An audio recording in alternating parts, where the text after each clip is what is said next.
आधारभूत, सबसे लास्ट ही बता रहे थे ना। देखो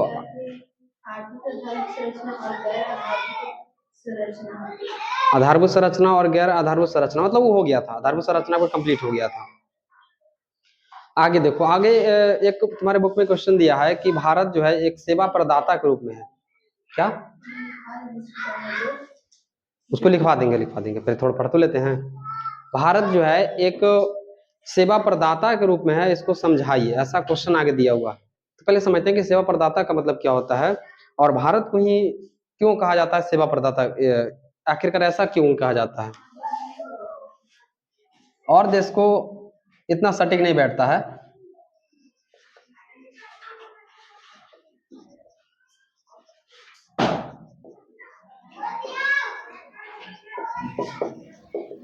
ध्यान रखना, इस पे हम क्वेश्चन देंगे। अभी जो हम टॉपिक पढ़ेंगे इस पे सीधा सा क्वेश्चन है, और वो सब क्वेश्चन थोड़ा सा डिफिकल्ट होता है, क्योंकि डेटाबेस क्वेश्चन आता है कि भाई कोई कितना प्रकार है, कितना टाइप है, तो उसका आंसर लिखना थोड़ा आसान हो जाता है।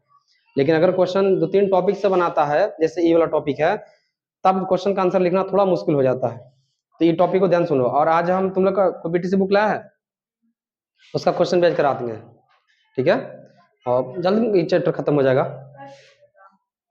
फर्स्ट का नहीं, लास्ट का, या तो जो भी डाउट वगैरह होगा ना, आज सब क्लियर कर रहे थे, ठीक है। देखो ये जो टॉपिक है अगला बाबू, उसका नाम है क्या? भारत सेवा प्रदाता के रूप में। सीधा सा सेवा प्रदाता के रूप का मतलब क्या हो गया। कुछ डेटा हम देते हैं, जैसे तुमको बताया गया था कि भारत में लगभग 68% जो बाबू जनसंख्या है वह कार्यशील जनसंख्या है। ऐसा जनसंख्या बताए थे, मतलब भारत युवाओं का देश है। भारत कैसा देश है बाबू? युवाओं का देश है। कहाँ पेरिस शांति, वो थोड़ी आ रहा है।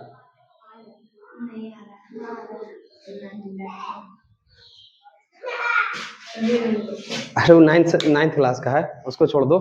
तुम लोग अपना देखो, पेरिस शांति सम्मेलन तुमने पढ़ी है ना। देखो खैर, यहाँ भारत में लगभग 68% जो जनसंख्या है वो कैसा है बाबू? कार्यशील है। मतलब कार्यशील का मतलब है कि भारत में नीति आयोग के अनुसार 15 से कहाँ 59 वर्ष तक ना बाबू, यानी कि कार्य करने की क्षमता है। विश्व में अन्य देशों में ऐसा योग्य व्यवस्था नहीं है। अमेरिका हो चाहे कहीं भी हो जाए, वहां पे बुढ़े लोग की संख्या थोड़ा ज्यादा हो गया।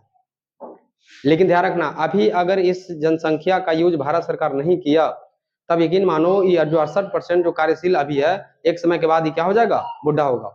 और जब कोई भी देश में जब इतना बड़ा जनसंख्या बूढ़ा होगा बाबू, तो यकीन मानो फिर वहां पे जनसंख्या बोझ बन जाएगा, और सरकार फिर ग्रो नहीं कर पाएगी।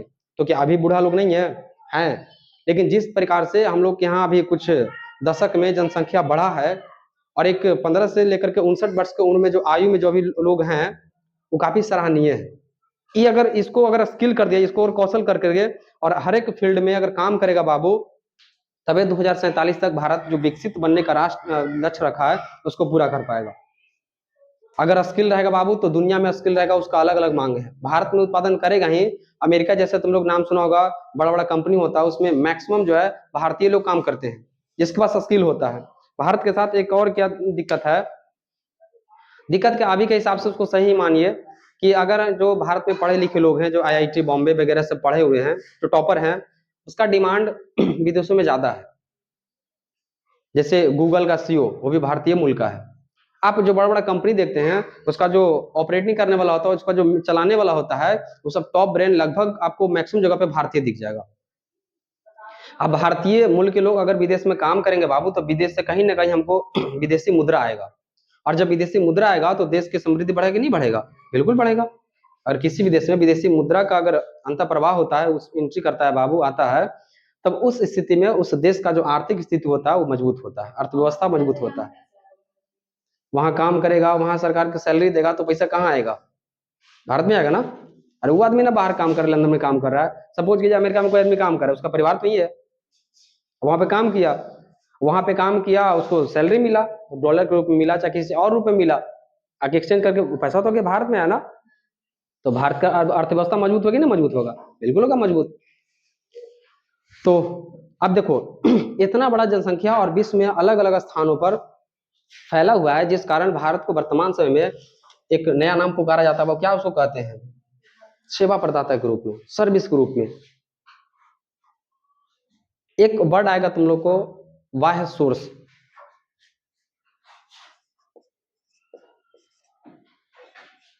बाह्य स्रोत, इसको इंग्लिश में कहते हैं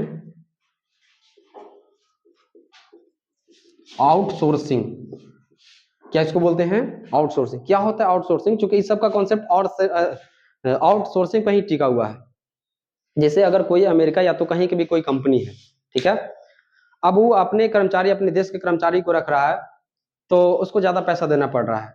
लेकिन वो आदमी को भारत, अफ्रीका जो विकसित नहीं है, अल्प विकसित है, विकासशील है, यहाँ के जो लेबर है वही क्वालिटी का है, लेकिन कम पैसा में काम करने को तैयार है। तब वो जो कंपनी हायर करता है इस तरह के जो लेबर को कम पेमेंट में, उसी को क्या कहा जाता है? आउटसोर्सिंग कहा जाता है। अब इसको डिफिनेशन में हम बताते हैं कि डिफिनेशन में इसको कैसे बोलेंगे। देखो, जब कोई बहुराष्ट्रीय कंपनी जो अनेक राष्ट्र में कार्य करता हो, जब कोई बहुराष्ट्रीय कंपनी अपने कंपनी में सेवा का उत्पादन ना करके कहीं दूसरे स्थान से सेवा का उत्पादन, सेवा का सृजन करता हो, उसी को क्या कहा जाता है? आउटसोर्सिंग कहा जाता है। ये 2 नंबर का सेपरेट पूछा जा सकता है कि आउटसोर्सिंग क्या होता है। समझ में आया? फिर समझा इसको, थोड़ा सा और समझो। ध्यान रखना, कौन सा कंपनी बाबू? बहुराष्ट्रीय कंपनी। अच्छा, बहुराष्ट्रीय कंपनी कौन होता बाबू? जो अनेक देशों में उसका ऑफिस हो, अनेक देशों में उसका कंपनी हो, उसको क्या कहा जाता है? जैसे एप्पल बताओ, अभी नाम सुना आईफोन का, कैसा कंपनी है? भारत में भी है, अमेरिका में भी है, चाइना में भी है, हर जगह देख रहे हैं कि एप्पल है। उस प्रकार से उससे बहुत से टाटा है, भारत की बहुत सारी कंपनी है जो अन्य अन्य देशों में जाकर के उत्पादन कर रहा है। उस तरह कंपनी को क्या कहते हैं? बहुराष्ट्रीय कंपनी। अभी बहुराष्ट्रीय मान के चलो कि कोई अमेरिका की कंपनी है और अमेरिका का जो लेबर है वो ज्यादा चार्ज करता है, और उसी ओकरा से कम रेट में भारत का जो लेबर है वो काम के लिए तैयार होगा। जैसे ये सब काम होता है तकनीक आधार पर होता है। किस बेस पे होता है बाबू? तकनीक। जैसे कंप्यूटर से कोई प्रोग्रामिंग करना है, यहीं से बैठ बैठ करके वहां के काम को संचालन करना है, जाना नहीं पड़ेगा तुमको, यहीं रहना पड़ेगा और यहीं रह करके वहां से तुमको काम मिलेगा, उस प्रोजेक्ट को पूरा करना हो, पूरा करके भेजना है। अब जो ये कंपनी अपने लोगों से ना करवा करके दूसरे बाहरी लोगों से करवाता है, उसी को क्या कहा जाता है? आउटसोर्सिंग इसको कहते हैं। क्या इसको बोलते हैं? आउटसोर्सिंग। और देखो, जहां पे मान के चलो कि एक सेंटर बन जाता है कि इस सेंटर में बैठ करके बहुराष्ट्रीय कंपनी का काम किया जाएगा, उस सेंटर को कॉल सेंटर कहते हैं। कौन सा सेंटर कहते हैं? Call centre. कॉल सेंटर में क्या होगा बाबू? तो कैसा कार्य होगा? तकनीकी संबंधी कार्य। अमेरिका का कोई जैसे कंपनी चल रहा है, उसका डेटा तैयार करना है, सैलरी कितना किसको देना है, तमाम तरह के काम अगर वहां पे किया जा रहा है, उसको क्या कहेंगे हम लोग? Call centre. और यही नहीं, सर्विस के सेक्टर में, रेलवे के सेक्टर में, मतलब टिकट बुकिंग, तमाम तरह की चीज जो यहीं से बैठ करके लोग कर रहे हैं, उस स्थान को कॉल सेंटर कहेंगे। और इस पूरे कार्यक्रम को, इस कार्य को क्या कहा जाएगा? आउटसोर्सिंग कहा जाएगा। और इससे बहुत लोगों को रोजगार मिला है। जब शुरू शुरू इंटरनेट आया था तो लोग ऐसा कहते थे कि इंटरनेट आने के बाद, तकनीक आने के बाद लोगों का रोजगार खत्म कर देगा। जैसे जेसीबी नाम सुने? जेसीबी आने से क्या हुआ कि जितना जो लेबर मजदूर है तो सबका रोजगार जाएगा।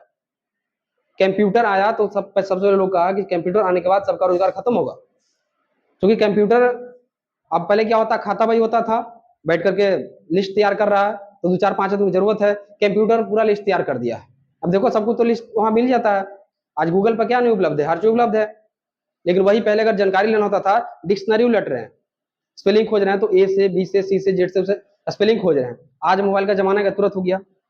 लेकिन ये गलत साबित हो गया कि रोजगार नहीं खाया, बल्कि कंप्यूटर के क्षेत्र में बहुत सा रोजगार का सृजन भी हुआ। जैसे बैंकिंग व्यवस्था का विकास हुआ, स्कूल में देखो, हर जगह देखो, हर जगह कंप्यूटर है। जहां जहां कंप्यूटर है तो ऑटोमेटिक तो चलेगा नहीं, उसको चलाने के लिए एक तो आदमी जरूर चाहिए। तो शुरू में भ्रांति था कि आएगा तो पूरा सब रोजगार खा जाएगा, लेकिन ऐसा कुछ नहीं है। ये आया और काफी बेहतर साबित हुआ। तो भारत जो इस प्रकार के तकनीकी सेवा प्रदान कर रहा है पूरे विश्व में, विश्व के अनेक, जैसे एक संगठन का नाम बताते हैं, जैसे भारत का एक अंतरिक्ष संगठन, इसका नाम है इसरो, नाम सुने तुम लोग? उस प्रकार से अमेरिका के अंतरिक्ष एजेंसी का नाम है नासा, नाम सुनिए? नासा में लगभग 30% वैज्ञानिक है वो भारतीय काम कर रहे हैं, कहीं ना कहीं सर्विस दे रहे दे रहे हैं। वही नहीं, चाइना में बहुत सा भारतीय काम कर रहे हैं, जापान में भी, जितने प्रकार का तकनीक देश देख रहे हैं, उस सब जगह लगभग भारत का जो टॉप ब्रेन है वो सब कार्यरत है। मोटा पैसा मिलता है उस सबके। भले ही कमा रहा है, भारत के लिए ला रहा है, लेकिन कहीं ना कहीं तकनीक को, अपना कौशल का जो उपयोग है वो कहीं ना कहीं दूसरे देश को फायदा करवा रहा है, करवा के नहीं करवा रहा है? बिल्कुल। हमारा सरकार उतना सैलरी नहीं दे पाता है, क्यों चले जाते हैं लोग, बड़े बड़े डॉक्टर होते हैं, बड़े बड़े वैज्ञानिक हैं, आखिरकार विदेश में क्यों सेटल होना चाहते हैं? कारण क्या, वहां पे प्रोटेक्शन ज्यादा है, सुरक्षा खूब मिलता है वहां पे, कोई भाग दौड़ नहीं। दूसरा चीज है कि पैसा बहुत ज्यादा मिलता है। एक डॉक्टर को मान के चलो कि यहाँ पे अगर 10 लाख मिला तो सीधा 1-2 करोड़ दे देता है, क्या हो यहाँ।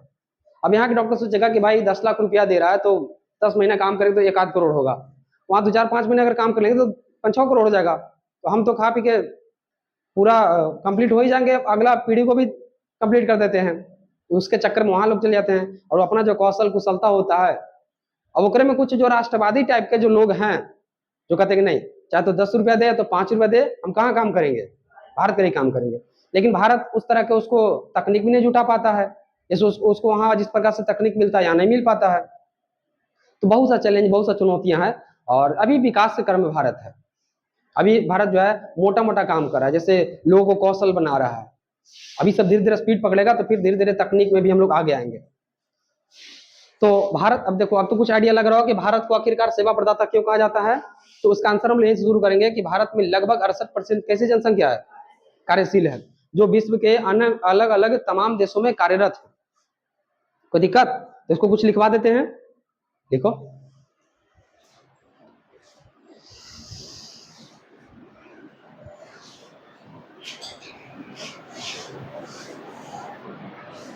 एक लगाइए पहले,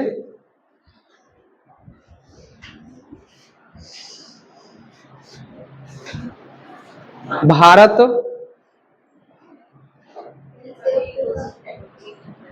एटीन लगाइए है तो लगाओ, लिखो भारत विश्व में सेवा प्रदाता के रूप में कार्य कर रहा है कैसे, ऐसा ही मतलब क्वेश्चन टाइप का बना हेडिंग। भारत विश्व में सेवा प्रदाता के रूप में, सेवा प्रदाता के रूप में कार्य कर रहा है कैसे। हाँ, वाट का चिन्ह लगाओ। ध्यान रखना क्वेश्चन का लैंग्वेज कुछ और हो सकता है, लेकिन जिस्ट यही है, जिस्ट को समझना जरूरी है कि पूछ क्या रहा है। हो गया कैसे? तो पहले हम लोग बता देते हैं कि भाई भारत में इस प्रकार से जनसंख्या है, कार्यशील जनसंख्या ज्यादा है, लिखो।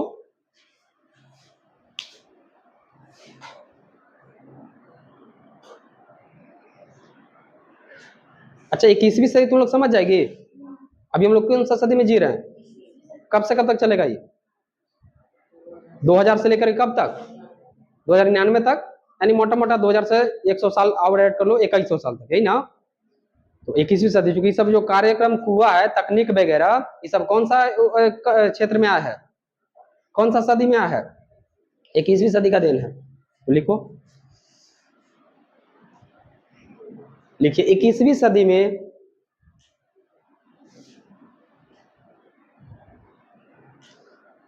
ज्ञान एवं कौशल के साथ साथ, ज्ञान एवं कौशल के साथ साथ तकनीक का युग बन गया है, तकनीक का युग बन गया है।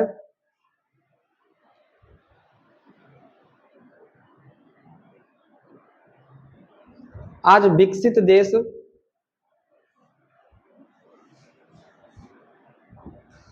में उच्च तकनीक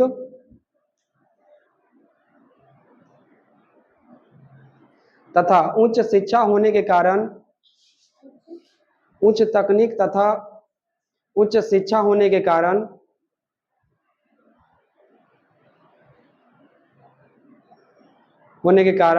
वहां विभिन्न प्रकार के रोजगार एवं सेवाएं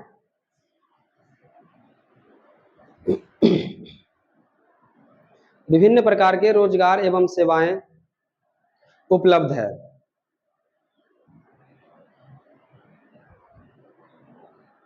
उपलब्ध है, सेवाएं उपलब्ध है, रोजगार एवं सेवाएं उपलब्ध है। लेकिन लेकिन विकासशील लेकिन विकासशील तथा अविकसित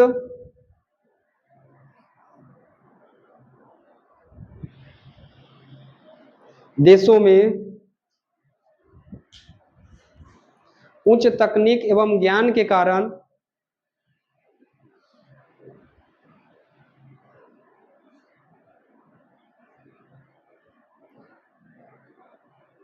उच्च तकनीक एवं ज्ञान के कारण यहाँ बेरोजगारी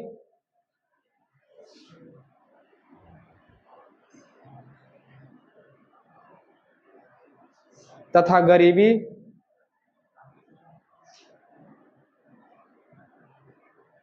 बेरोजगारी तथा क्या लिखे हैं, गरीबी अधिक है।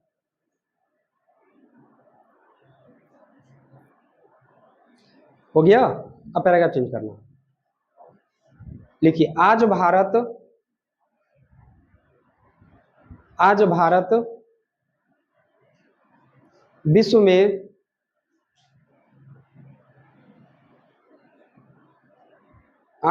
विश्व में सेवा प्रदाता के रूप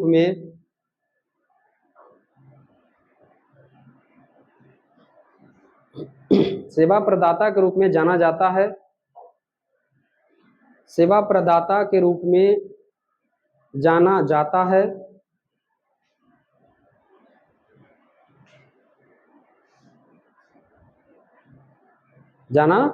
है। Full stop. भारत में लगभग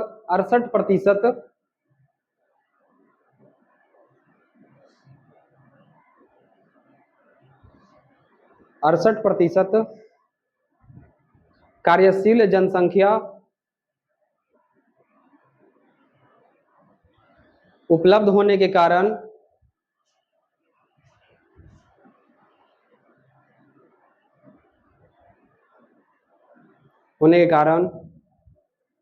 शिक्षा,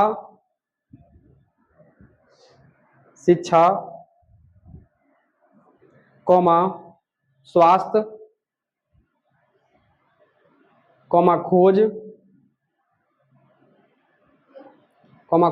खोज लिखें, एवं अन्य सेवाओं के रूप में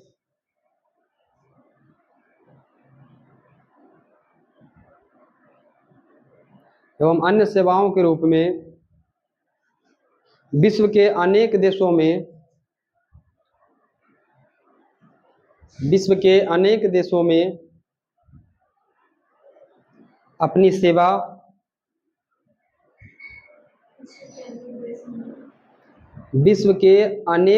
में अपनी सेवा दे रहा है।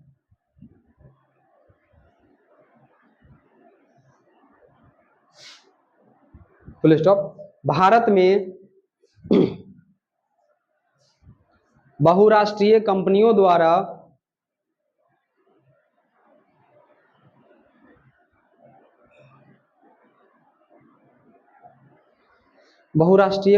द्वारा कॉल सेंटर के माध्यम से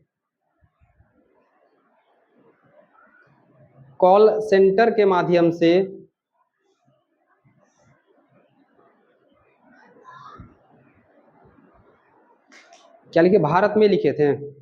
लास्ट का सेंटेंस बताइए तो।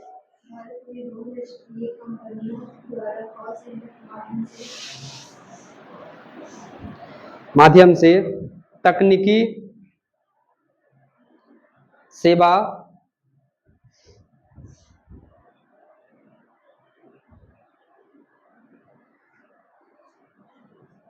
एक मिनट देखो कॉपी।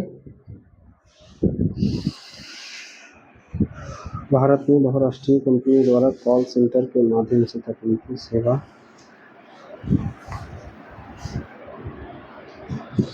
का प्रयोग किया जा रहा है।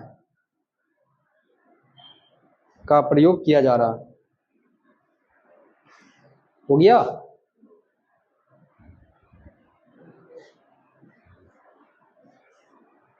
चलो, तो अगर ऐसा क्वेश्चन आ जाएगा कि बताओ भारत एक सेवा प्रदाता के रूप में है, तो क्या आप उसको समझा दीजिएगा।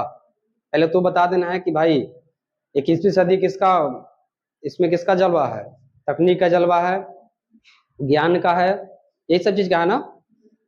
और जो विकसित राष्ट्र है वो इस ये सब थोड़ा टू टंच कर लिया, जिस कारण वो विकसित हो गया, वहाँ अनेक प्रकार के रोजगार वगैरह मिल गया है। और जो विकासशील और विकसित है उसके पास बेचारे के पास तकनीक नहीं। देखो जो विकसित देश होते हैं बाबू ना, वो अपना तकनीक शेयर नहीं करते हैं, हथियार बेच देगा, लेकिन कहेगा कि इसको कैसे बनावल जाता है वो नियम जरा सिखाओ, तो वो नहीं सिखाएगा। और अगर भारत से भी कोई अगर मान के चले कि इंजीनियर या तो फिर कोई डॉक्टर जाएगा और वहां जाकर के सर्विस दे रहा है, तो एग्रीमेंट होता है कि ये वाला जो कला है जो आपको हम यहाँ पे ट्रेन किए हैं, ये आपको अपने देश में तो किसी भी देश में शेयर नहीं करना है। ऐसा ट्रेनिंग होता है। ऐसा नहीं कि वहां गया सब कुछ सीख लिए आ गए वहां क्लिनिक खोल दिए, ऐसा नहीं होता है। उसका एग्रीमेंट अलग ढंग का होता है, तभी कंपनी कोई हायर करेगा कोई लेगा, उस सबका रूल नियम थोड़ा अलग होता है। क्या कर देगा? तो फिर वैश्विक संस्था है, बहुत सा वैश्विक संस्था है, यूएनओ, सब नाम सुना तुम लोग? उस सब पर भी तो विकसित देश का ना चलता है दबदबा। या तो जो अंतरराष्ट्रीय संगठन है बाबू, चाहे तो आईएमएफ हो गया, विश्व बैंक हो गया, इस सब पे दबदबा उसी उन्हीं लोग का चलता है। तो कोई बात नहीं, हम लोग अभी संघर्ष कर रहे हैं। आज के जमाना में जो मेहनत करेगा, स्किल जिसके पास होगा वो आगे निकलेगा। ये गांव लेवल में भी बात शामिल होता है, ये शहर लेवल भी शामिल होता है, और ये देश लेवल भी लागू होता है। जो देश जितना मेहनत करेगा उतना आगे निकलेगा। और अभी भारत को आगे बढ़ने के लिए मतलब अच्छा खासा ऑफर मिला हुआ है, बहुत अच्छा खासा। जितने प्रकार के युद्ध वगैरह हो रहे हैं, तमाम तरह की चीज, भारत के विदेश नीति एकदम क्लियर है, एकदम क्लियर है। जब पॉलिटिकल साइंस पढ़ाएंगे तो संप्रभुता का मतलब तुमको बताएंगे। विदेश नीति जिसके पास मन होगा उसके पास उसके साथ व्यापार करेगा, न तो नहीं करेगा। और अभी मोदी, अमित शाह, एस जयशंकर सबके नाम सुने हैं। इस सब का टीम जो है काफी सॉलिड टीम बना हुआ है, कर रहा है काम, ऐसा बात नहीं है। उन लोगों का काम करना है, हम लोग का अपना काम करना है। लेकिन हाँ, आपको जान के रखना है कि देश में क्या चीज हो रहा है। ऐसे पॉलिटिकल साइंस में तुम लोग को थोड़ा और भारत के लोकतांत्रिक व्यवस्था को समझाने का प्रयास करेंगे कि विश्व में कैसे चलता है, भारत में कैसे चलता है। यहाँ पे हम लोग केवल आर्थिक दृष्टिकोण से बात करेंगे। यहाँ तक कोई दिक्कत? अब एक काम करो, 2 नंबर को हो सकता पूछ सकता है कि आउटसोर्सिंग क्या है। तो आउटसोर्सिंग नीचे से लिखो, बाह्य स्रोत।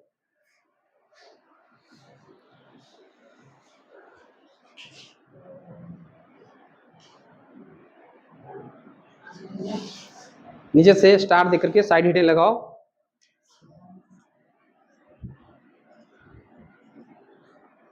बाह्य स्रोत, आउटसोर्सिंग।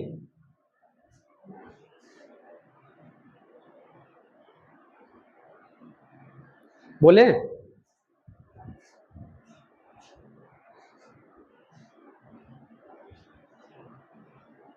लिखो, लिखिए। जब बहुराष्ट्रीय कंपनियां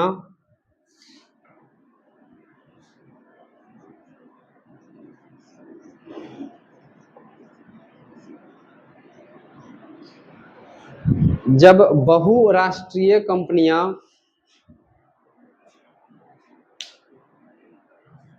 अपनी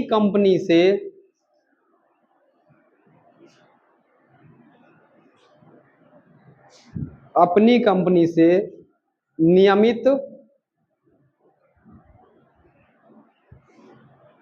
सेवा का उत्पादन न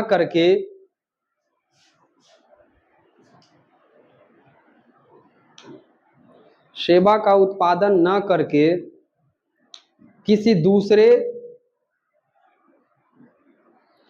दूसरे संस्था या समूह से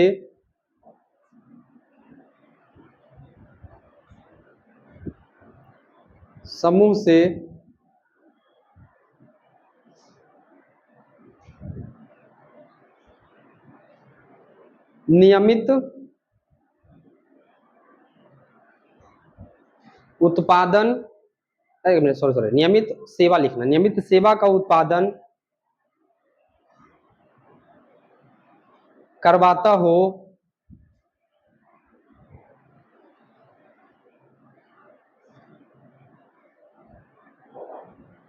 तो इसे आउटसोर्सिंग कहा जाता है। तो इसे आउटसोर्सिंग कहा जाता है, मतलब बाहर से जुटा रहा है। पैराग्राफ चेंज करना, यह कार्य सामान्यतः कॉल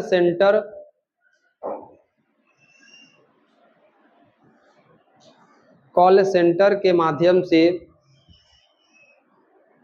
संपन्न किया जाता है।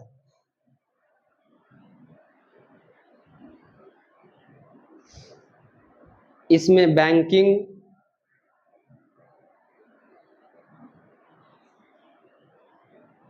शिक्षा,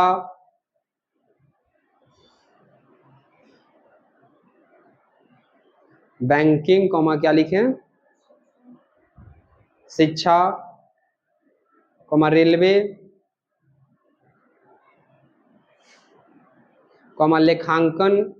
लेखांकन मतलब लिस्ट तैयार करना, अकाउंटिंग, लेखांकन इत्यादि जैसे कार्य तकनीक के द्वारा संपन्न किया जाता है।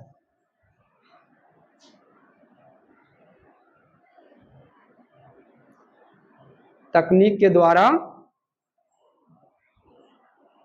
संपन्न किया जाता है। हो गया। मतलब बहुराष्ट्रीय कंपनी खोले चलता है कि कहाँ पे आदमी बेरोजगार है लेकिन स्किल्ड होना चाहिए, उसको कंप्यूटर वगैरह आना चाहिए ना, उसको थमा दिया, पकड़ा दिया उसको, लो ये सब बैठ कर तुम तैयार करो, हम तुमको पैसा दे रहे हैं।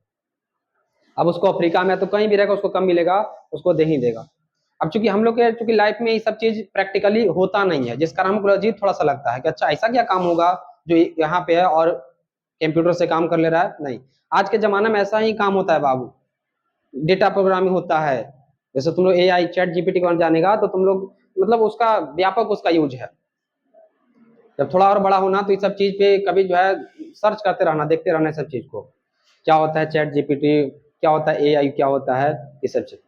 रोबोट का सिस्टम आ रहा है, देख रहे हैं ना, चाइना में तो एक से बढ़ के एक रोबोट बना लेता है, मतलब लगभग वहां पर्सनल रोबोट रखे रहता है। कोई पानी ला रहा है तो कोई खाना बना रहा है, कोई गेट पर खड़ा है, गेटमैन, बताओ सब रोजगार है ना खा रहा है। अब गेटमैन के को नौकरी खा गया, रोबोट का क्या है, एक बार पैसा लिए, पैसा सब 10-20 हजार में खरीद लिए, चार्ज कर रहे हैं, काम चल रहा है, कोई टेंशन नहीं है। चलो अभी दुनिया मतलब काफी तेजी गति से आगे बढ़ रहा है और हम लोग को भी इसमें समझदारी रखना है। हो गया ये बाबू। अच्छा देखो, कल हम छोड़वाए थे जो पॉइंट क्या बोलते हैं, गरीबी में छोड़वाए थे ना, उसको कंप्लीट कर लेते हैं, ठीक है, निकालो वहां पे।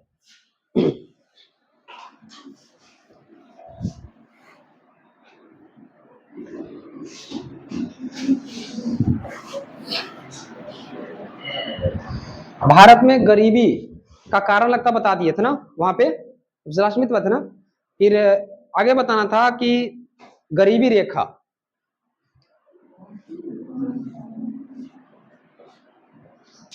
गरीबी रेखा जो नई लाइन छोड़ेंगे यहां पे भी लिख सकते हैं,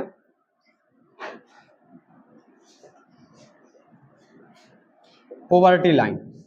देखो गरीबी रेखा क्या होता है, गरीबी रेखा वह रेखा होता है बाबू जो गरीब तथा गैर गरीब को अलग करता है। गरीबी रेखा वैसी रेखा होता है, तो वैसा सीमा होता है जो गरीब तथा गैर गरीब को क्या करेगा, अलग करेगा। जैसे ग्राफ के जरिए इसको समझो,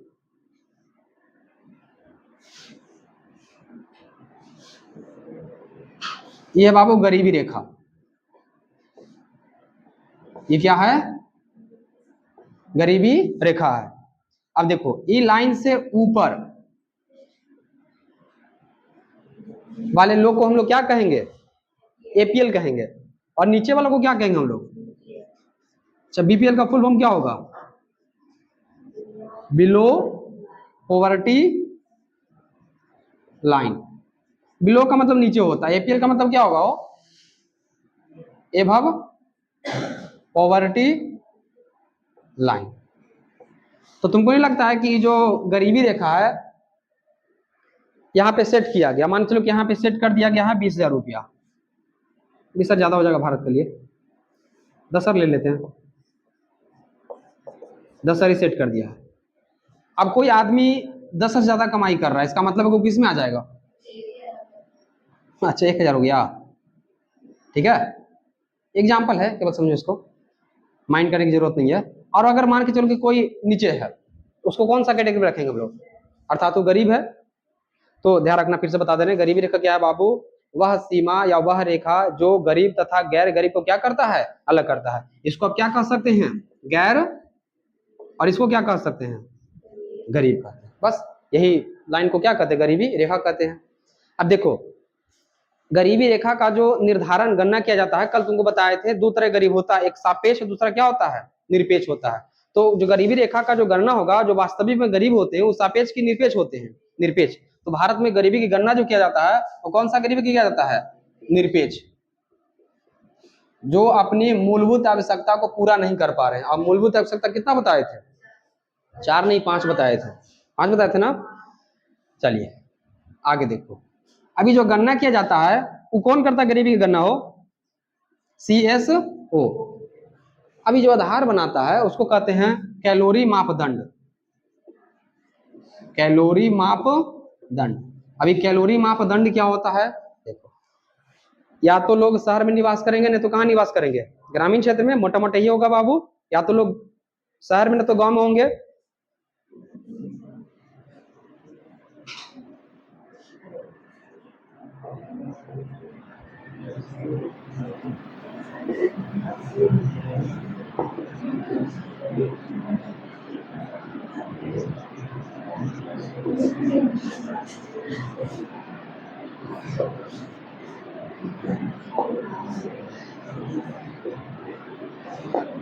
देखो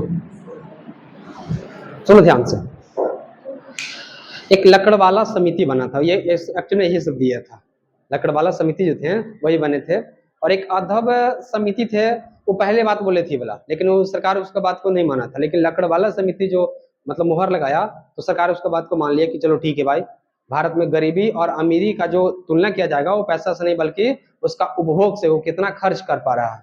अच्छा, कैलोरी क्या होता है, ऊर्जा का एक मात्रक है, इसको मापा जाता है कि अगर शहर में रहने वाला आदमी, एक आदमी अगर डेली कितना कैलोरी ऊर्जा खर्च कर रहा है, खपत कर रहा है, 2100, इतना के सामानों, इतना रुपया नहीं बल्कि इतना ऊर्जा का जो सामान है उसको खा पी जा रहा है, उसको क्या माना जाएगा बाबू, शहर में गैर गरीब उसको माना जाएगा। लेकिन अगर वही गांव में देखा गया तो गांव में कितना देखा गया, 2400 इसको रखा गया, कि अगर गांव के व्यक्ति 2400 कैलोरी प्रति व्यक्ति प्रतिदिन अगर खपत करता है तो गैर गरीब है। और अगर इससे नीचे है तो किसमें आ जाएगा बाबू, उसको बीपीएल कार्ड बनाओ, और नहीं तो कौन सा कार्ड बनेगा, APL कार्ड बनेगा।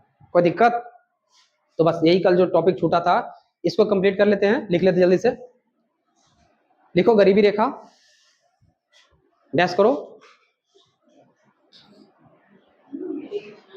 साइड हेड लगाओ, गरीबी रेखा। ये बात बताया था कि भारत में गरीबी की गणना कौन वाला किया जाता है, ये लिखवा दिए थे ना, लिखो, लिखिए वह सीमा, डैश करो, लिखो वह सीमा जो, वह सीमा जो गरीब तथा गैर गरीब को अलग करता हो।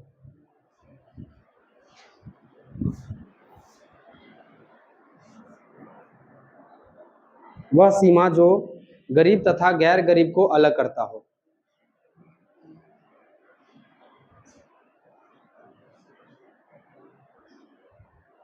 अलग करता हो, उसी को क्या कहेंगे हम लोग, गरीबी रेखा कहेंगे उसको।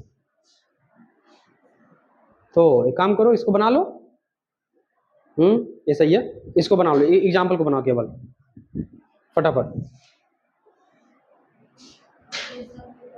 छोटा बनाना कहीं साइड में, एक दो और एरो इससे लिखवाना भी है।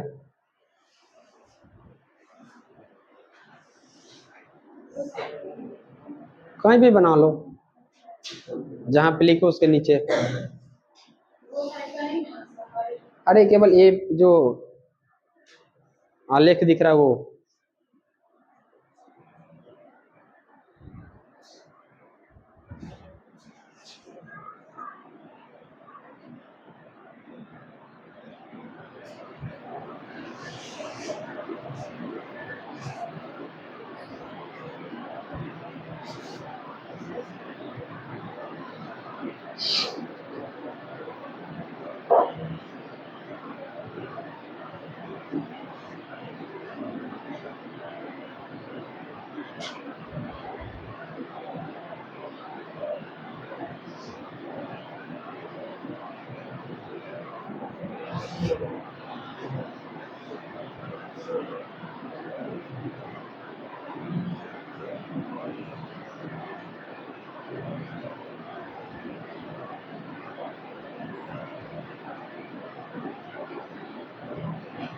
हो गया। चलो नीचे से लिखो, एरो देके लिखो, लिखिए भारत में गरीबी की गणना के लिए कैलोरी मापदंड, भारत में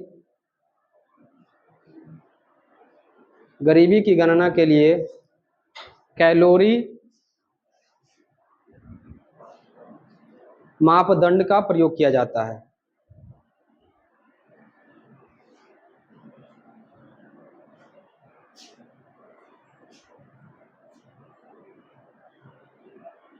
किया जाता है, फुल स्टॉप। नेक्स्ट एरो लिखो, ये जो अभी लाइन लिखो उसमें एरो दे करके उसमें स्टार भी लगा देना, क्योंकि इसी का छोटा पॉइंट हो जाएगा, एक दो को लिखा देंगे। एरो करो, लिखो शहरी क्षेत्रों के लिए, शहरी क्षेत्रों के लिए 2100 कैलोरी,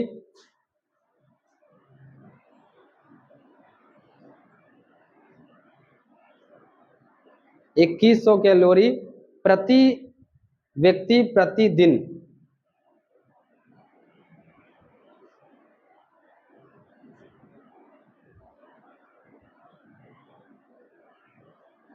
तथा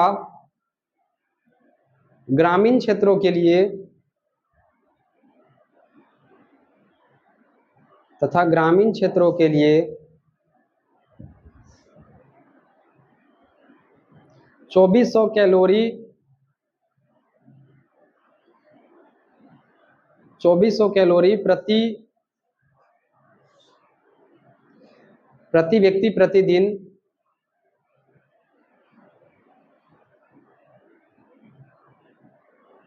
यदि खपत करता हो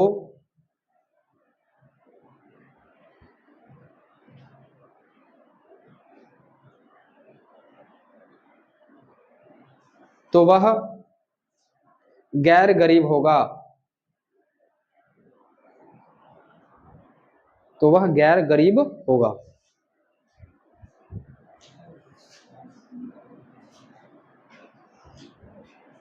हो गया। चलो आज क्वेश्चन भी देना है ना, एक टॉपिक और पढ़ लेते हैं कि शिक्षा आखिरकार सेवा क्षेत्र को, रोजगार को बढ़ाने में क्या महत्व है, उसका क्या भूमिका निभा रहा है। क्या हुआ?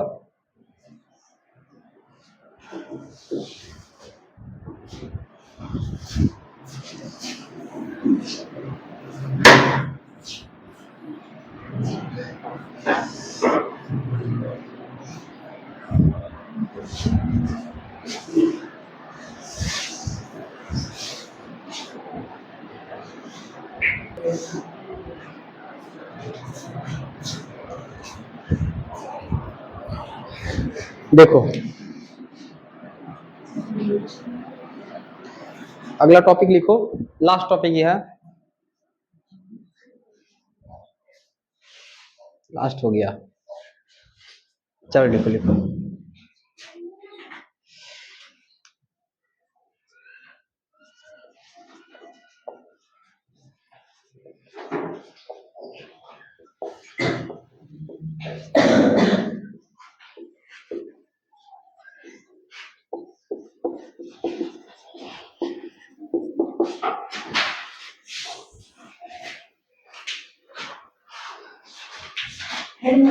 हाँ अगला लास्ट हेडिंग है। अगला हेडिंग लगाइए,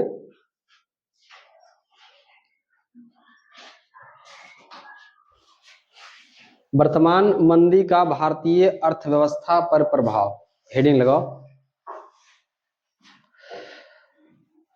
और इसके बाद ये चैप्टर खत्म करते हैं। इस चैप्टर से जितना तरह के प्रश्न आ सकता था लगभग करवा दिया गया। कल इसको खाली कर लो, फिर अब डाउट क्लास लेंगे। अब इसका डाउट है, हो गया। चलो देखो, अब देखो तुम लोग के बुक में जो टॉपिक बनाया है वो भी सेम टॉपिक है, लेकिन अगर वो उस बेस पे आंसर लिखेगा बाबू तो मामला गबड़ा जाएगा। क्यों गबड़ा जाएगा? क्योंकि तुम्हारा बुक का जो बेस है वो 2007-8 का है, और 2007-8 में सचमुच में मंदी आया था। अब ये आप लोग एग्जाम दे 2025 में दे रहे हैं, तो 2025 में जो जो डेट है बाबू, यहाँ पे भी मंदी आया है, लेकिन ये कोरोना टाइम में मंदी आया है। तो तुम अगर वो आंसर लिखेगा तो तुम्हारा आंसर अनवैलिड हो जाएगा। इसलिए तुमको जब आंसर लिखना होगा तो कोविड-19 की चर्चा करना पड़ेगा। कोरोना तो आप लोग जानबे करते होंगे, कोरोना वायरस जो महामारी ला दिया था पूरा, तो इससे भी दुनिया का जो अर्थव्यवस्था तो क्या हो गया था, डाउन हो गया था, हर जगह बाजार मतलब कि बंद हो गया था। तो तुमको जो आंसर यहाँ करना है वो इस बेस पे करना है, मतलब 2019-20 21 पे करना है, ना कि 7-8 पे करना है। आई बात समझ में? अब थोड़ा कहानी समझ लेते हैं क्या था से। देखो पहले क्वेश्चन का डिमांड को समझने का प्रयास करो। टॉपिक क्या कहता है? कहता है कि वर्तमान मंदी का भारतीय अर्थव्यवस्था पर क्या प्रभाव पड़ा। भाई प्रभाव तो पड़ा। अब कहीं भी मंदी होगा और अर्थव्यवस्था पर प्रभाव ना पड़ेगा, तुमको लगता है? एकदम पर नहीं पड़ना है। मार्केट एक दिन बंद होता है बाबू, देखिए कितना ज्यादा नुकसान होता है। ये जो बिहार बंद और भारत बंद होता है, इससे देश के जो जीडीपी होता है, देश के जो अर्थव्यवस्था होता है, उसको बहुत ज्यादा झटका पड़ता है। अगर लगातार एक महीना में एक दो दिन अगर बिहार बंद और भारत बंद होते रहे तो कि मानो स्थिति खराब हो जाएगा। अभी तो नेपाल में देख रहा है क्या हुआ से। नेपाल के आदमी जो है संसद पे चढ़ करके वहां पूरा संसद को फूंक दिया। वहां के जितना प्राइम मिनिस्टर चाहे जितना तरह के मंत्री थे सब खत्म। अब पूरे तरीका से दोबारा होगा। वो करप्शन वगैरह वहां पे एप्स वगैरह को रोक दिया गया था, जैसे यूट्यूब हो गया, ये सब जो सोशल मीडिया था उसको सरकार पूरा बैन कर दिया। तो उसमें वीडियो बनाएंगे, करंट अफेयर में वीडियो बनाएंगे हम, तो उसको वहां पे हम कवर कर रहे हैं। करंट अफेयर की क्लास सैटरडे को होता है, तुम लोग को टाइम मिलेगा तो एक खाली देख लेना उसको, क्योंकि दुनिया से जितने रिलेटेड तरह के जो घटना होता है उसको हम कवर करने का प्रयास करते हैं, और पढ़ाई के दृष्टिकोण से, मजा के लिए नहीं। इसलिए वो क्लास थोड़ा सा वैल्यू वाला ज्यादा होता है। ऐसा नहीं केवल उसमें हंसी मजाक चल रहा है, बिल्कुल नहीं, वो सीरियस क्लास होता है। देखो अब वर्तमान मंदी का भारतीय अर्थव्यवस्था पर क्या प्रभाव पड़ा। देखो 2019 ईस्वी में भारत में कोरोना का प्रभाव बहुत तेजी से बढ़ा, और सरकार को अब लगा बाबू कि भारतीय पूरा भारत को बंद करना चाहिए, अर्थव्यवस्था कुछ भी हो पहले लोग बचेंगे तब अर्थव्यवस्था पर ध्यान दिया जाएगा। अब चूंकि दुनिया में हाहाकार मच रहा था, भारत इतना बड़ा जनसंख्या, इतना लोग मर रहे थे, सरकार अंततः निर्णय लिया कि अब हमको लॉकडाउन लगाना ही पड़ेगा। लॉकडाउन लगा, बाजार बंद हुआ, अर्थव्यवस्था धड़ाम से नीचे गिरा, बहुत नीचे। लेकिन इस अवस्था में क्या हुआ कि इंटरनेट का जन्म हो गया, जम करके लोग इंटरनेट पर काम किया। कोई लोग यूट्यूब वायरल हो गए हैं, कोई लोग कुछ लोग अलग ऐप से वायरल हो गए हैं, कहीं कहीं जो है अपना तमाम तरह की चीज करने शुरू कर दिए। कई लोग बिजनेस करना शुरू कर दिए, कई लोग स्टार्टअप, कई लोग इसी बीच में शेयर मार्केट, स्टॉक मार्केट था, इस सबसे ज्यादा उजागर हुआ इसी फील्ड में, क्योंकि लोग बैठे हुए थे, रील्स देख रहे थे, मीडिया वगैरह बहुत तेजी से वायरल हुआ। अब एक तरफ जहां पे विश्व में देखा गया कि उत्पादन वगैरह सबका डाउन हुआ, लेकिन जैसे ही कोरोना खत्म हुआ तो भारत का जो अर्थव्यवस्था बहुत तेजी से रिकवरी किया। इतना तेजी से रिकवरी किया कि ऐसा देखा गया कि भारत जो विकसित देश है उसका टक्कर दे रहा है ग्रोथ में, कि भाई वो सब रिकवरी कर रहा है, एक भारत रिकवरी कर रहा है, उस कंडीशन में भारत बहुत तेजी से चल रहा है, बहुत आगे निकल रहा है। और उसका रिजल्ट भी दिखा कि वर्तमान समय में भारतीय अर्थव्यवस्था पूरे विश्व की अर्थव्यवस्था के केमा नंबर पे आ गया है, चौथा पे आ गया है। अमेरिका, चीन, और तीसरा में कौन? जापान। जापान के बाद कौन? भारत। जापान के बाद फिर भारत चौथा अर्थव्यवस्था में आ गया है। ओ सॉरी, जर्मनी तीसरा में, जर्मनी, हाँ। जापान तो खैर उसको तो पीछे करके आगे आ गया भारत, हाँ पहले 5 पे था, अब 4 पे आ गया है। ये दिखाता है कि भारतीय अर्थव्यवस्था कितने तरीके से मजबूत हुआ, और इसका सबसे मेन जो कारक कहा जा रहा है वो यही जो 68% अभी जो तुम लोग कार्यशील जनसंख्या बताएं, वही मेन काम किया यहाँ पे। वो जनसंख्या पूरे तरीका से, जैसे जैसे ही लॉकडाउन के बाद सब कुछ खुला तो अपना स्वरोजगार तमाम तरह की चीज में जो है एकदम कार्यरत हुआ, लगा, और लगने के बाद उसका रिजल्ट दिखा। इसी बात को यहाँ सेंटेंस के फॉर्म में तुमको लिख देना है कि क्या अर्थव्यवस्था पर क्या प्रभाव पड़ा या नहीं पड़ा, इसको केवल लिखवा देते हैं, ठीक है। ये लास्ट टॉपिक है, और ये सब जब क्वेश्चन आता है तो बहुत टेक्निकल हो जाता है, इतना टेक्निक होता है कि क्या लिखे समझ नहीं आता है, वो कहाँ से शुरू और कहाँ से अंत करे। इसलिए हमको लगा कि चलो इसको क्वेश्चन फॉर्म में ही पढ़ा देते हैं। लिखो।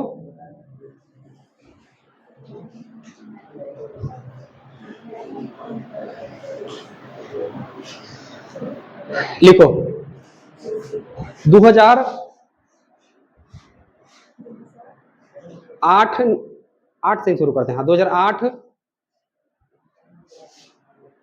तथा फिर से लिख देते हैं, ठीक है। 2008 में आर्थिक मंदी आया था और 2019 में जो है कोरोना महामारी के कारण आर्थिक मंदी हुआ था, ऐसा सेंटेंस शुरू करेंगे, ठीक है। चलो नीचे से लिखो, वो तो रहेगा, ठीक है। लिखो 2008 में आर्थिक मंदी तथा 2019 में पहले शांति से लिखो, क्या लिखे? 2019 में कोरोना महामारी के कारण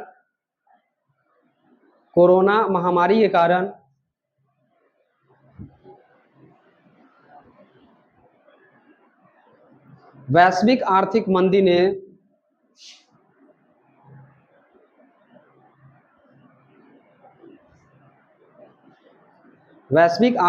ने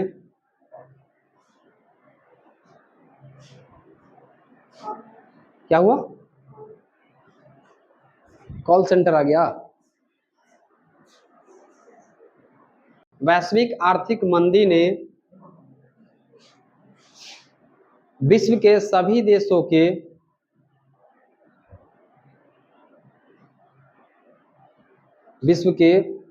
देशों के अर्थव्यवस्था पर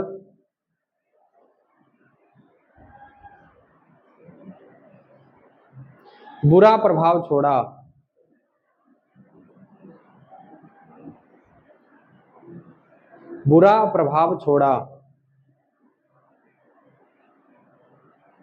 फुल स्टॉप।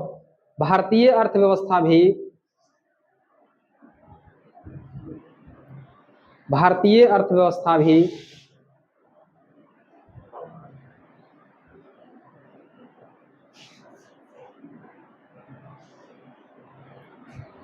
इस कालखंड में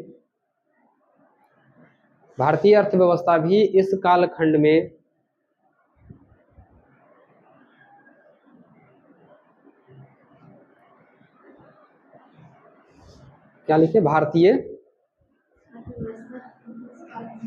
इस कालखंड में नकारात्मक वृद्धि किया।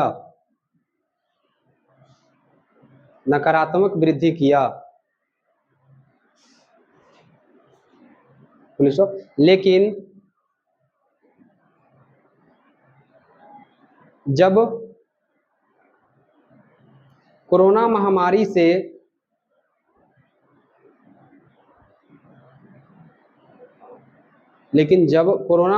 से निपटने के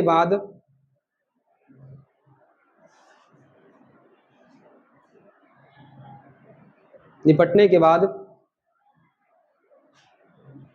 वैश्विक अर्थव्यवस्था धीरे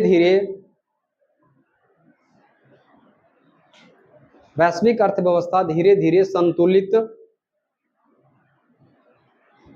होने लगा।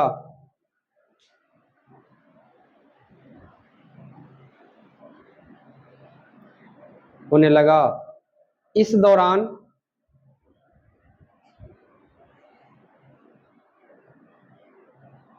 दौरान भारत की कार्यशील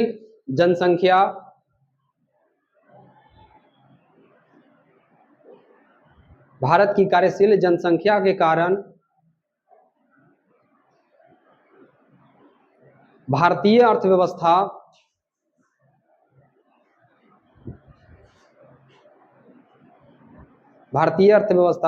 विश्व के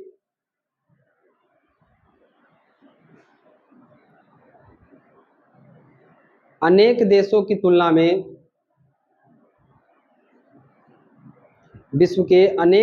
तुलना में काफी तीव्र गति से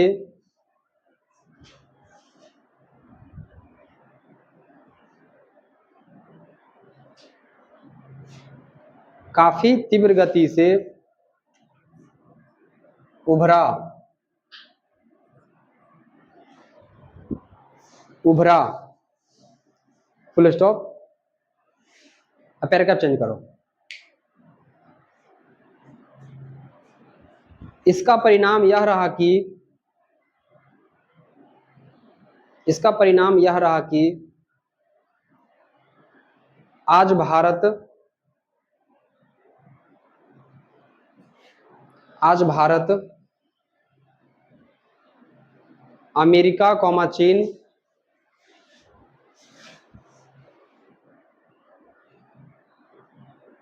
एवं जर्मनी के बाद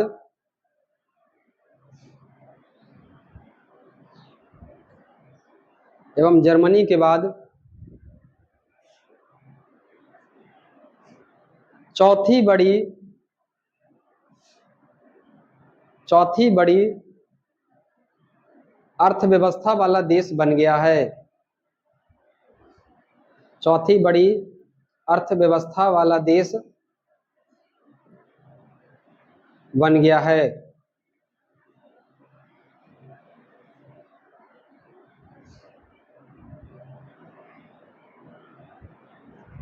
भारत सरकार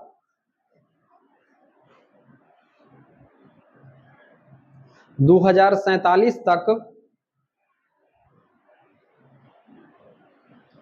भारत सरकार 2047 तक विकासशील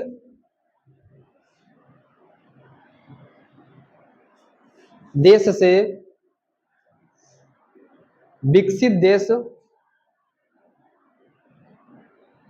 विकासशील देश से विकसित देश बनने की लक्ष्य रखा है।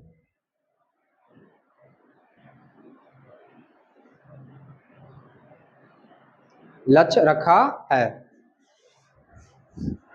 थोड़ा और लिखो इसमें। इस लक्ष्य को, इस लक्ष्य को पाने के लिए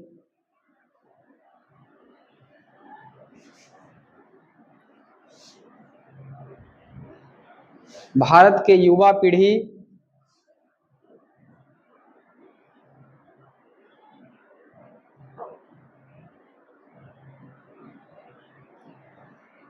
जिसे मानव पूंजी,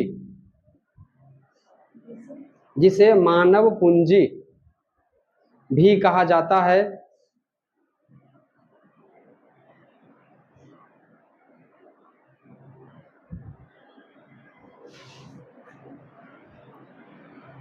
इसे बेहतर शिक्षा, स्वास्थ्य,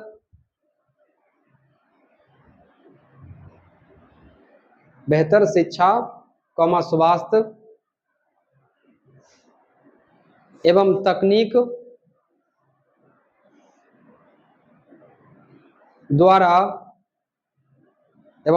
द्वारा कुशल कर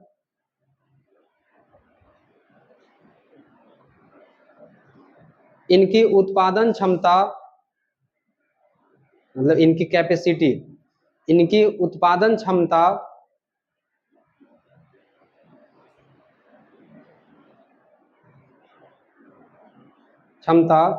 को बढ़ाया जाना चाहिए।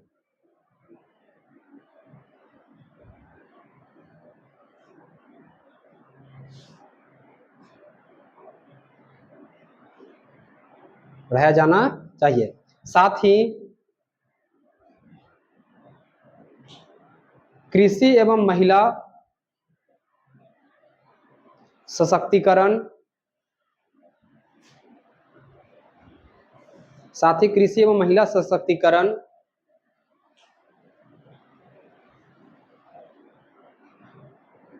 पर भी सरकार को विशेष कार्य करना चाहिए। सरकार को विशेष कार्य करना चाहिए। इसके लिए सरकार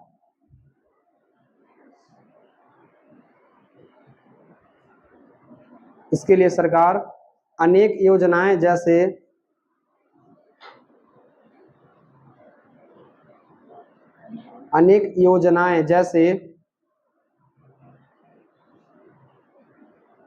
नरेगा कार्यक्रम,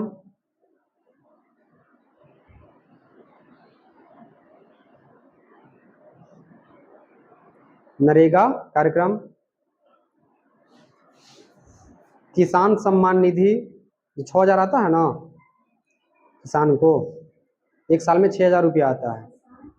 किसान सम्मान निधि, सम्मान, रिस्पेक्ट, किसान सम्मान निधि। और कोई तुम लोग को अगर योजना याद रहेगा तो लिख सकता है, ठीक है। जैसे नरेगा बता ही दिए हैं, किसान सम्मान निधि तुमको बता ही दिया गया है। और भी आता है, एक और सरकार का चला था नीतीश कुमार का, माय बहन योजना चला था कुछ दिन पहले। इसमें माता को और जो भी अविवाहित लड़की है उसको पैसा दिया जा रहा था पर मंथ। बस इसमें इत्यादि कर दो, इत्यादि चलाए जा रहे हैं। पूरे कार्यक्रम लिखवा दिए थे ना, चलाए जा रहे हैं।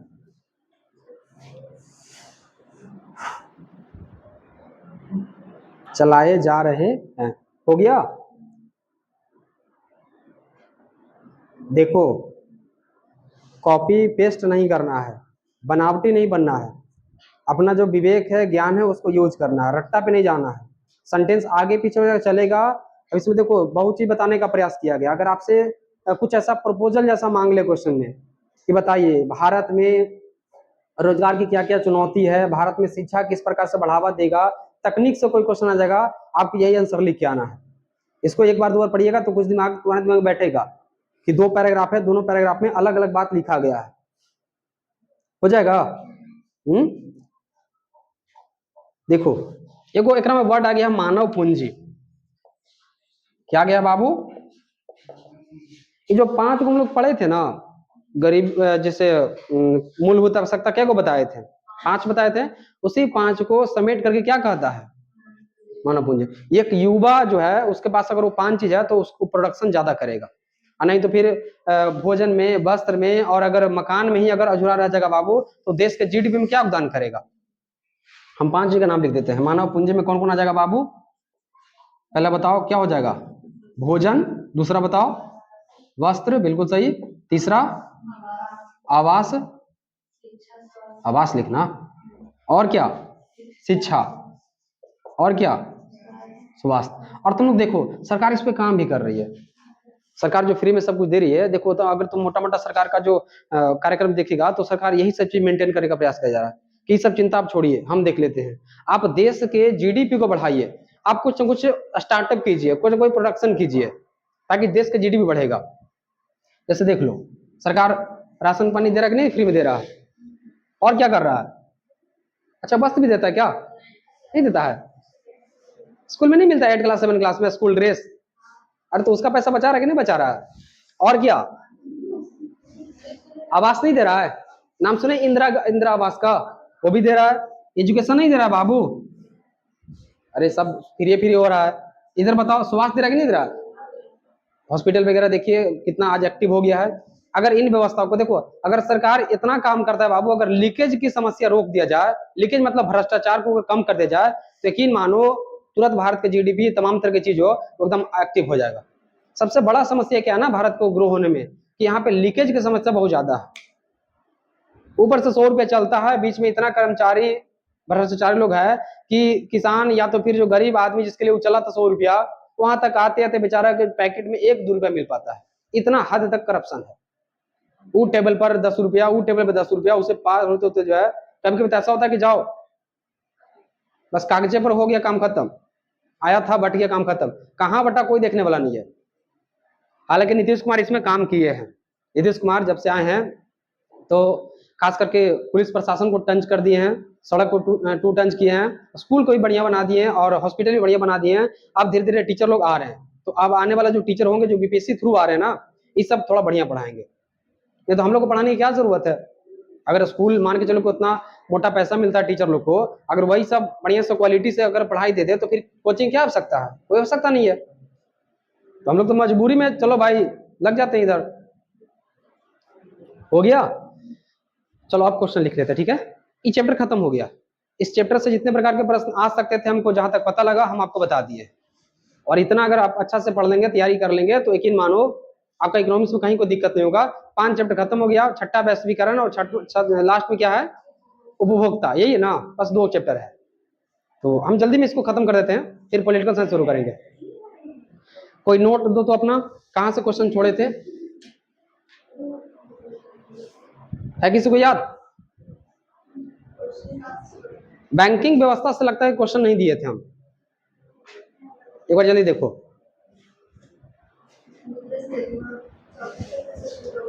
मुद्रा से क्वेश्चन दे दिए थे ना, चलो एक बार हमको नोट दीजिए अपना और उस पर हम क्वेश्चन देते हैं। फटाफट क्वेश्चन लिखो। ये है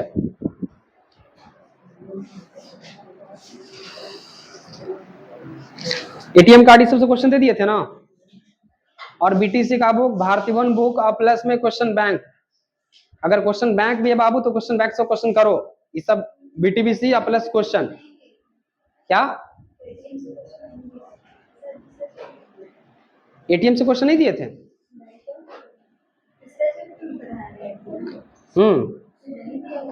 चलो लिखो, पहले लिखो।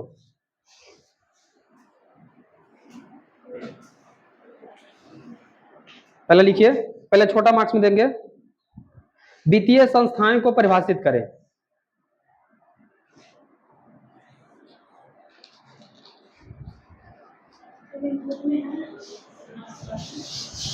तो रहेगा, बुक में भी रहेगा, तो एक ही जगह को करना है, लेकिन लिख लो, हम अपने हिसाब से लेके चल रहे इसको। ऐसा बुक का क्वेश्चन होता है कि तुम लोग नहीं होता है? हो जाता है ना पूरा, कोई दिक्कत ना है। फिर भी चलो, हम अपने भी तो संतावना जरूरी है ना, कि हम पढ़ाएं तो हमारा अधिकार है कि तुमको क्वेश्चन दे। दूसरा क्वेश्चन लिखो, वित्तीय संस्थाएं को परिभाषित करें।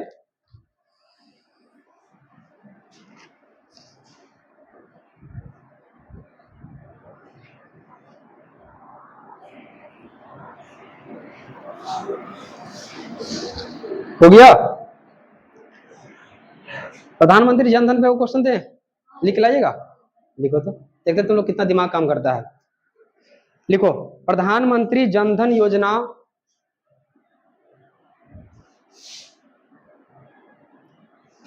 प्रधानमंत्री जन धन योजना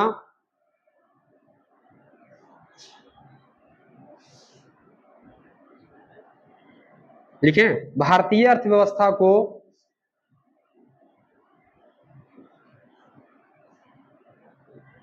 किस प्रकार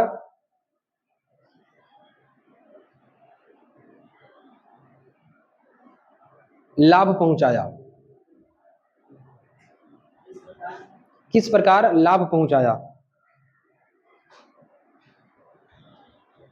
कैसे इसका आंसर कीजिएगा? सबसे पहले उसका इंट्रो देना है, ठीक है, कि भाई जनधन योजना है क्या। तो बताए थे जीरो बैलेंस पे खाता, कब शुरू किया गया था इसको, यह वित्तीय समावेशन को बढ़ावा देता है, ये बात बताया, इसको बता देना है। ग्रामीण क्षेत्र में जो पहले लोग अकाउंट नहीं खोले हुए थे वो सब कहाँ खाता खुलवाए। और एक दो को डेटा हम बोल देते हैं, ध्यान रखना, लगभग इसमें 64 लाख खाता खुला है, 64। ऐसा तुम लोग गूगल से वेरीफाई करना कि जन धन योजना में अभी तक कितना अकाउंट खुला है और कितना राशि जमा हुआ है, क्योंकि वो डेटा दीजिएगा तब आपका आंसर ठोस बनेगा और अच्छा बनेगा, ठीक है। तो जितना फैला सकते हैं, इसका नहीं है तो फिर लाभ लिख देना, इसका लाभ भी होगा, और इसका लाभ लिख दीजिएगा, 2-3 पॉइंट लाभ हो जाएगा। जैसे पहला लाभ क्या लिखिएगा, पहला लाभ क्या लिखेगा, वित्तीय समावेशन को बढ़ावा देता है, बिल्कुल सही है। और क्या लिखेगा दूसरा बताओ? चलो, देश की आर्थिक अर्थव्यवस्था में सहायक, चलो ठीक है। तीसरा पॉइंट लिखेंगे हम लोग बाबू कि ग्रामीण क्षेत्रों में लोगों को तकनीकी जागरूकता बढ़ाया, नहीं बढ़ाया, बैंक में लोग जाना ना शुरू कर दिया ना, तो पहले तो खाता ही नहीं होता था, तो तकनीकी यानी कि बैंकिंग प्रणाली से परिचित हुए, बैंकों का लाभ मिल पाया, बीमा का सुविधा हो पाया, सब ग्रामीण क्षेत्र में लिखना है। बीमा का लाभ उठा पाए, कृषि लोन आसानी से मिल पाया, किसी का अकाउंट है तो कैसे कृषि लोन मिलेगा। और क्या लिखेगा, सरकार डायरेक्ट ग्रामीण क्षेत्र के लोगों को जो है इस बैंकिंग व्यवस्था से माध्यम से उसके खाते में पैसा दिया, ये भी लिख सकते हैं। तो जितना तुम थिंक कर सकता है, जितना तुम सोचेगा उतना अच्छा अच्छा पॉइंट निकल के आएगा, और तब तुम देखना, या तो तुम गूगल सर्च करोगे या तो कहीं भी सर्च करोगे, तब तुम्हारा आंसर सबसे ऑथेंटिक होगा। क्योंकि कभी कभी क्या होता है कि सर्च करते पता नहीं चलता क्या उसमें से हमको ऐड करना है। लिख लीजिएगा इसको। चलो दूसरा क्वेश्चन लिखो। वित्तीय बाजार एवं पूंजी बाजार में, एक मिनट रुको रुको रुको, दूसरा क्वेश्चन लिखो ऐसा।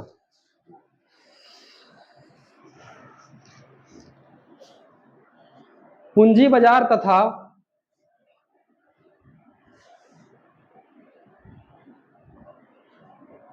मुद्रा बाजार में अंतर स्पष्ट करें।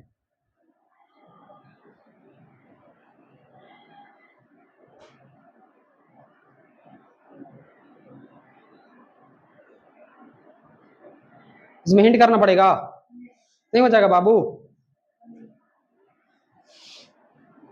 एक दीर्घकालिक अल्पकालिक, दूसरा नियामक, किसका कौन नियामक है, फिर एग्जाम्पल दे देना है, परिभाषा तो तुम लोग कर लेगा। नेक्स्ट लिखो।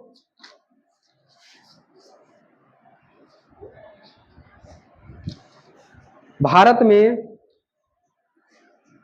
मौद्रिक नीति का निर्माण तथा संचालन कौन करता है? ये सब क्वेश्चन तो बहुत हल्का हो जाएगा तुम्हारे लिए। भारत में मौद्रिक नीति का निर्माण तथा संचालन कौन करता है?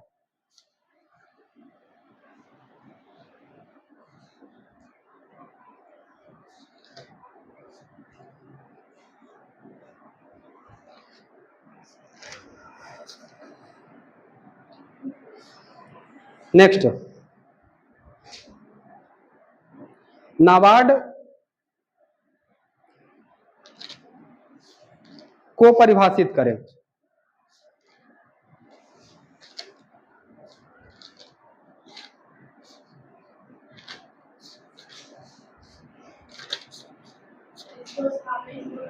हाँ बिल्कुल, तो परिभाषित करने का मतलब कि डिफिनेशन वही दीजिएगा ना कि यह ग्रामीण एवं छोटे लघु वित्त बैंक को क्या देता है, ऋण प्रदान करता है, इसकी स्थापना यहाँ हुआ था, इसका मुख्यालय यहाँ है, ये सब बताना पड़ेगा।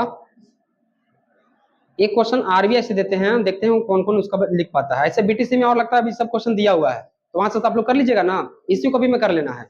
एक क्वेश्चन लिखो तो, आरबीआई,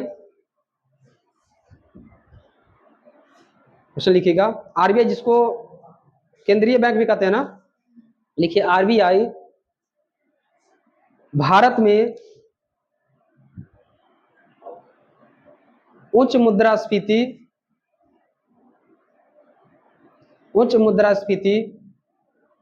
तथा देश के आर्थिक विकास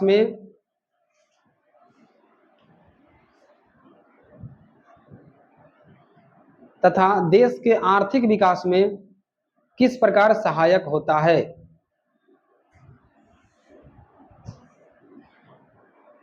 किस प्रकार सहायक होता है? हो जाएगा। पहले आरबीआई का डिफिनेशन दे देना है, केंद्रीय बैंक है वो जो लिखवाए थे तुम लोग को, फिर इसका दो पार्ट में देना है। दो को मौद्रिक नीति बताए थे ना, एक सस्ता वाला एक महंगा वाला बताया गया था, तो एक का आंसर बनेगा सस्ता वाला से, एक का आंसर किससे बनेगा? अगर क्लास किए होंगे तो वहां के बाद आपको समझ में आ रहा होगा। तो एक बार तुम लोग चलना जिसमें लिखेगा उसमें महंगा वाला ले लेना, और एक बार फिर से नीचे से शुरू करना, अलग अलग हट करके उसमें सस्ता वाला लेना, बस हो जाएगा। देखो पढ़ने के बाद चीजें आसान हो जाता है। चलिए रोजगार और सेवा से क्वेश्चन देते हैं, लिखो तो। लिखिए नरेगा कार्यक्रम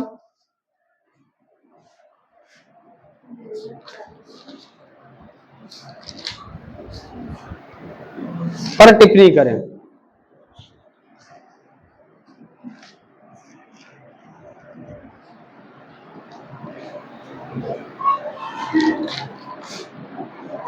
हो गया। नेक्स्ट, कितना क्वेश्चन हुआ? 7। एक और लिखो।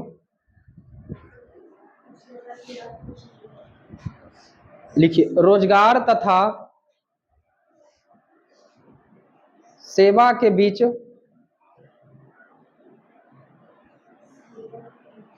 के संबंध को बताएं। छोटा मार्क्स में रहेगा।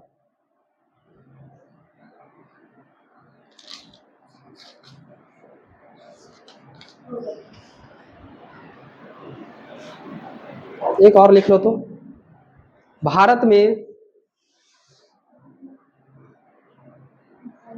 भारत में गरीबी को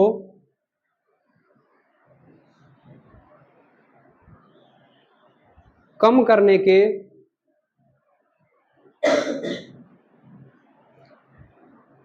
उपाय।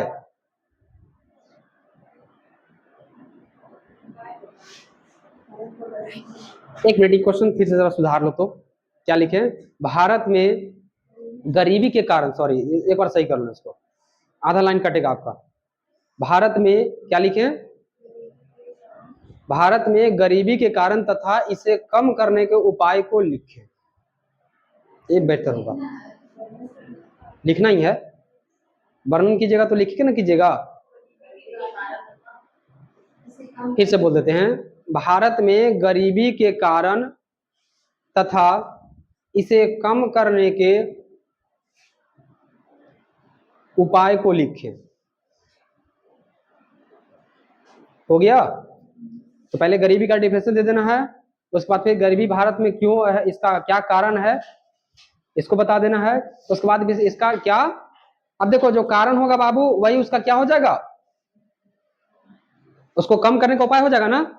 जैसे भारत में जनसंख्या को कंट्रोल करना चाहिए, साक्षरता दर को बढ़ाना चाहिए, वो सब डेटा लेकर के बता देना कि भारत में साक्षरता दर 74 पॉइंट कुछ है, इस पर सरकार को काम करना चाहिए। कोई दिक्कत?